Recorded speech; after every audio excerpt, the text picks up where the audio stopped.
नमस्कार, आप देख रहे हैं Assam north east news live और आपके साथ मैं हूं संतोष यादव। अब आइए बात कर लेते हैं असम के पहाड़िया जिला डिमा हासाऊ की। तो डिमा हासाऊ रदाउजिसा गांव में 2020 में 150 बीघे जमीन सीआरपीएफ कैंप के लिए किया गया था, जिसको लेकर रदाउजिसा गांव के लोग आज गुस्से में हैं। गाँव वालों का कहना है कि रदाउजिसा गाँव में सीआरपीएफ के लिए दी गई जमीन को लेकर अभी तक उनको जो पैसे मिलना था वो नहीं मिला है, जिसके बाद से गांव वालों ने अपनी गुस्सा जाहिर की है।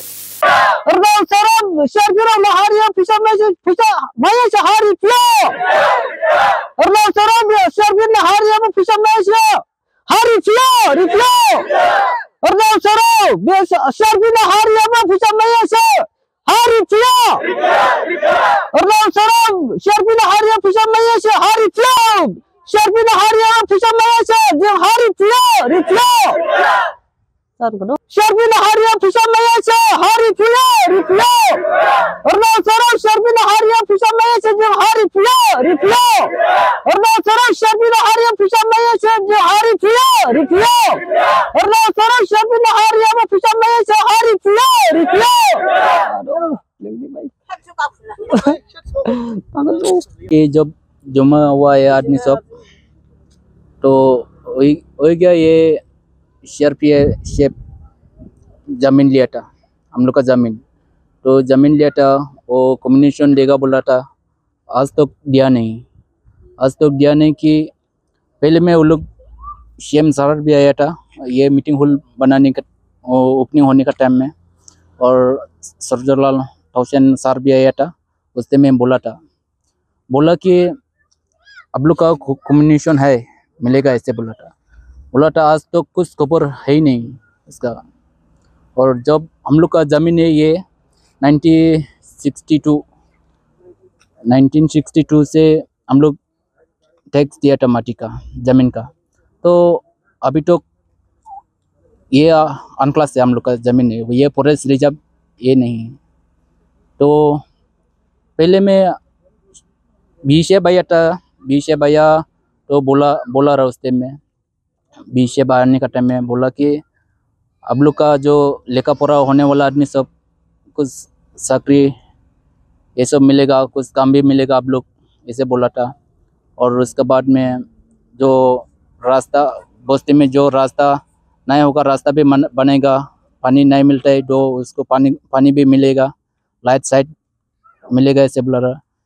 ये सब बात तो बहुत दूर हो गया। कल ये सोलर लाइट का 502 लगाया, एक मीटिंग हॉल कम्युनिटी का एक तो बनाया। उसका बाद हुआ कि आज तो कुछ कम्युनिकेशन का बात तो खबर नहीं है।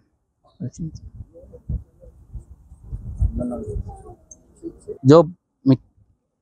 जमीन दिया था हम लोग उसके लिए जमीन दिया था, उसके लिए हम लोग कम्युनिकेशन लगता है, मिलने लगता है। नहीं मिलने से हम लोग जमीन दे नहीं सकेगा। और जो जमीन दिया था उसमें भी अभी सीआरपी सब कैंप बांध चुका हुआ है, गौर सब बनाया हुआ है। पहले में बीशेप मांग रहा था जमीन, तो बीशेप सब फिर सीआरपी को हैंड ओवर कर दिया है। अभी हम लोग को जमीन का पैसा मिलने लगता है। मतलब आप लोग का मांग है, मतलब जमीन का जो आप लोग जमीन दिया उसका मतलब पैसा मिलना चाहिए। हाँ, मिलना चाहिए। पहले मैं बोला था वो लोग देगा, जमीन का पैसा मिलेगा, ऐसे बोला था। अभी तो मिलता नहीं, अभी मिलना चाहिए। आज गाँव गोटे मानुकटा ऊल् पाले आज मीटिंग करिছিলে और एटा कबले कथा आছিলে आमार डिमा हासाऊ डिस्ट्रिक्ट आमार काउन्सिलत मानुकटा मैं एटा जनाई आছো और आमार অসমত मानुकटा मैं जनाई आছো। आमार गाँवत रदाउजिसा गाँवत एटा सीआरपीएफ कैम्प और बीएसएफ कैम्प बनाबले आगत सिहते माटी बिचारिছিলে। आमार गाँवत मानुकटा ऊल् पाले गामबुरा লৈ पाले माटिटो दिছিলে आगत। তাৰপিছত এতিয়া সিহঁতে কৈ আছে আমাৰ সিএম ছাৰত কৈছিলে, আমাৰ सीआरपीएफ সুজলাল থৌচেন ইটো কৈছিলে আমাৰ গাঁৱত নিজে আহি পেলাই কৈছিলে কিবা দিবলৈ কম্পেনচেশ্যন দিবলৈ। এতিয়ালৈকে কম্পেনচেশ্যন দিয়া নাই। তেতিয়া পিছত আমাৰ গাঁৱৰ মানুহকেইটা কাউন্সিলত যাই পেলাই আমাৰ সিএম ছাৰৰ লগত আলোচনা কৰিছে আৰু আমাৰ এসপি লগত আলোচনা কৰিছে। আলোচনা কৰি পিছতে সিহঁতে কৈছিলে ইলেকশ্যন পিছত দিম। এতিয়া ইলেকশ্যনটো শেষ হৈ গ'ল, ইলেকশ্যন শেষ হোৱাৰ পিছতে এতিয়ালৈকে কম্পেনচেশ্যন পোৱা নাই। और आमार गाँव माटी दिया तो 500 बीघा दिছিলে, এইটো 500 বিঘাটো যদি সিহঁতে 1 টকা কম্পেনচেশ্যন দিব নোৱাৰে হলে আমাৰ গাঁৱত মানুহকেইটা কৈ আছে সবাই ৰাইজৰ মানুহকেইটা কৈ আছে এতিয়া কম্পেনচেশ্যন নিদিলে হলে আমাৰ গাঁৱত ওচৰতো কেম্পটো নালাগে কৈ পেলাই মই জনাই আছো ৰাইজক থ্যাংক ইউ চাদুলা জোঠাই কেনেকৈ আজি মই এটা কথা ক'ব খুজিছোঁ এইটো কথা হ'ল যে ৰাউদিছা বস্তিত আগত 2020 চনত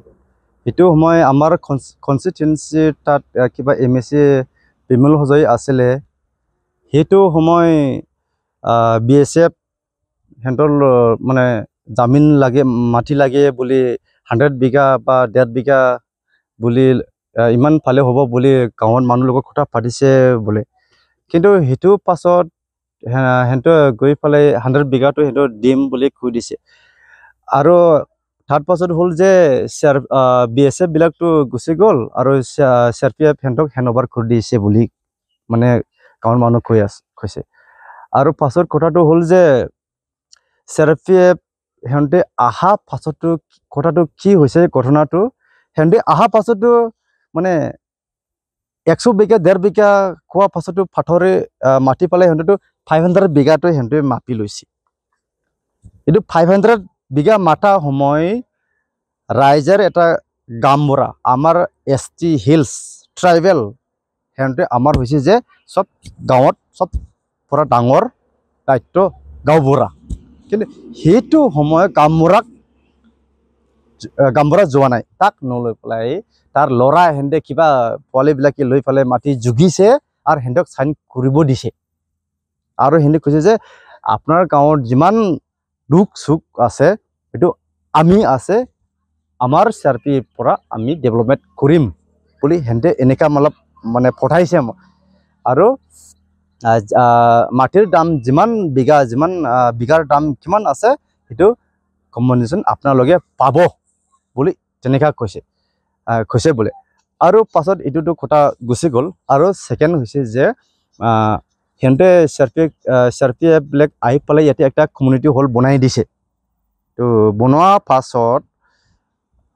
CRPF অফিচাৰ আমাৰ কাছাৰী মানুহ হয় ডিমাচা হয় সুজলা থাউচেণ্ড হিও আহিছে আমাৰ ডিমাচা অট'নমাছ কাউন্সিলৰ এটা CEM হিও আহিছে তাৰ ষ্টাফ আৰু EM বিলাকো আহিছে আৰু ডিমা হাছাৰ SP ছাৰ হিও আহিছে এইটো সময় ৰাইজৰ মানুহ সকলো সবে আহি পেলাই লগত থাকিছে সেইটো সময়ও হেণ্টে কৈছে বোলে আপোনাৰ গাঁৱৰ যিমান দুখ সুখ আছে আমি চাই দিম আৰু আপোনাৰ গাঁৱত যিবা কোনোবা বডি ফিটনেছ আৰু কোৱালিফিকেশ্যন যদি থাকে তেনেহ'লে আমি ফুচত আমি ভৰ্তি কৰাই দিম আৰু কিবা ফিয়ন হ'লেও কেম্পত আমি কৰি দিম বুলি কৈছে বোলে আৰু মাটিৰ এইটো আপোনালোকে মাগনা আমি লোৱা নাই আমি কম্পেনচেশ্যন দিম বুলি হেণ্টে কৈছে বোলে কিন্তু হেণ্টে কৈ যোৱা পাছত আমি কিবা পাম না নাপাম আমাৰ ৰাইজৰ মাটিটো দি দিছোঁ কিন্তু পাম না নাপাম একো মেছেজে পোৱা নাই এইকাৰণে গাঁৱৰ মানুহ একবাৰ মিডিয়া আগতে মাতিছে আৰু হেণ্টক মানে গাঁৱৰ মানুহ না আকৌ দিল্লী বম্বাই হাইকোৰ্ট কেছ খেলিব সেইটোতো নোৱাৰে সেইকাৰণে মিডিয়া মাতি পেলাই মিডিয়া থ্ৰু মেছেজ হেণ্টে দিছিলে মেছেজ দিয়াৰ পাছত মাইবঙৰ সেইটো সময় STB আছিলে সেইটো কমিউনিটি হলত আহি পেলাই সেও কথা পাতিছে যে আপোনালোকে যিটো জামিন দিছে এইটো কম্পেনচেশ্যন 100% পাব কিন্তু SP ছাৰ যিটো ক'ব সেইটোৱে লাষ্ট ডিচিশ্যন হ'ব কৈ পেলাই সি গুচি গৈছে পাছত SP ছাৰো মাতিছে তো গাঁৱৰ গামবুঢ়া আৰু জোৱান মানুহবিলাক সিহঁতেও SP ছাৰৰ লগত সিহঁতেও গৈছে তো SP ছাৰৰ লগতো কথা পাতিছে আৰু সিও কৈছে আপোনাৰ যিটো কম্পেনচেশ্যন হিও 16,000 যদি কৈছে তেনেহ'লে পাব আৰু এইটো পাব লাগে এইটো পাম বুলি কৈছে তো পাছত পাম বুলি ক'লে এইটো নহ'ব আমি এইটো বিশ্বাস নকৰে বুলি গাঁৱৰ মানুহ কোৱাৰ পাছত SP sir direct land revenue তাক কাউন্সিলক ফোন কৰিছে এতিয়া আহিব পাৰিম নেকি বুলি কিন্তু সি কৈছে এতিয়াতো বিজি আছে আজিতো মই যাব নোৱাৰো নেক্সট টাইম আমি হেঁতক গাঁৱৰ মানুহবিলাক মাতি পেলাই একটা ডিছকাছ কৰিম হেঁতক কিয় নাপাব পাব বুলি সিও কৈছে তো তাৰপাছত ফোন ৰাখিছে এছ পি ছাৰো কৈছে এইটো যিটো মাটি দিছে এইটো দামটো পাব বুলি সি কৈছে আৰু এনেকা হাংগামা মিডিয়া চিডিয়া এনেকাটো নিদিবি আমি আছো দিম বুলি কৈছে কিন্তু সিটো কথা পাতাটো 4-5 months সামথিং এবাভ হৈ গ'ল তো আজিলৈকে একো ইনফৰমেশ্যন পোৱা নাই এই কাৰণে আজি আৰু গাঁৱৰ মানুহ মতলব মানে টেনশ্যন হৈ পেলাই না গাঁৱৰ মানুহ মতলব এক খাটা হৈ পেলাই মানে আজি সিহঁতে এক খাটা হৈ পেলাই ইয়াতে মানে মিডিয়া মাতি পেলাই সিহঁতে যিটো ক'ব লাগে সিহঁতে কৈছে আৰু আমাৰ কথা হ'ল যে চৰকাৰ যিটো গাঁৱৰ মানুহৰ লগত কথা পাতিছে আগত এইটোতো ফুলফিল কৰি দিলে ভাল যদি ফুলফিল যদি কৰিব নোৱাৰে তেনেহ'লে জবান কিয় দিব লাগে